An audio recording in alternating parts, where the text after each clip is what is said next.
Hey guys, Nick from KN Van Life, welcome back. Well, you've just got me today because Kim's off out doing a few little errands and what have you. So I'm just going to spend a little bit of time in the back of the van today, and I'm going to be getting the back of the van ready for putting the side panels in.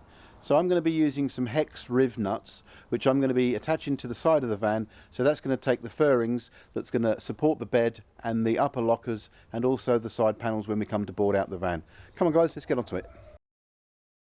So this is the side of the van, and we can see here we've got these hexagon shaped holes which have been left by the manufacturer, and they run all the way along the length of the van, both in the middle position and also on the upper section above where the windows have now been put in.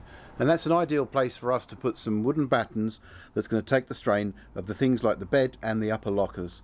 So what I'm going to be doing is I'm going to be using these, which are M6 hexagon riv nuts, and these fit just perfectly inside these holes like that. And then we use a riv nut tool to expand that, and that then gives us an M6 bolt that we can then bolt to, which is going to be super sturdy and it's going to be able to take plenty of weight. Okay, so the way we actually do this is we take our riv nut tool and we open it up and we put the riv nut on the end of the riv nut tool like so, pop it in the hole and then give it a good squeeze. Once that's squeezed out, we can tighten it up a little bit more, give it a secondary squeeze to make sure it's permanently in, and then we can take this out, and that gives us the riv nut attached to the side of the van like so, and a perfectly good place to pop an M6 bolt. Cool. I'm going to get on with the rest of these guys. I'll catch you in a bit.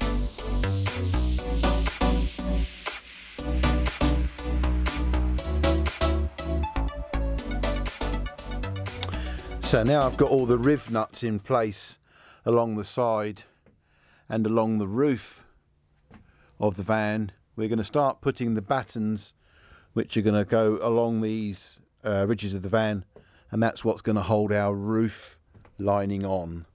So the battens have been cut out of the original flooring which we took from the van. They've been measured, holes have been drilled, they've been countersunk, and we now have our 30mm screws which are going to bolt these to the riv nuts on the ceiling.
Okay, day 2 of putting the furring strips or the battens in the van.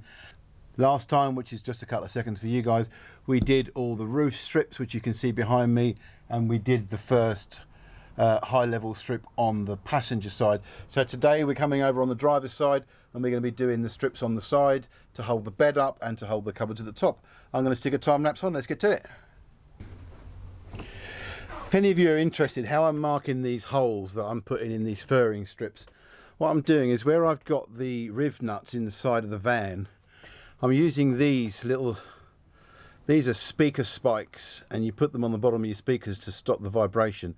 These are M6 speaker spikes, and I screw them into those holes there, and I give them a hit with a hammer, and they leave a mark on the back side of the furring strip, and I use that to then drill the hole through and put the countersink in. Just thought I'd show you guys.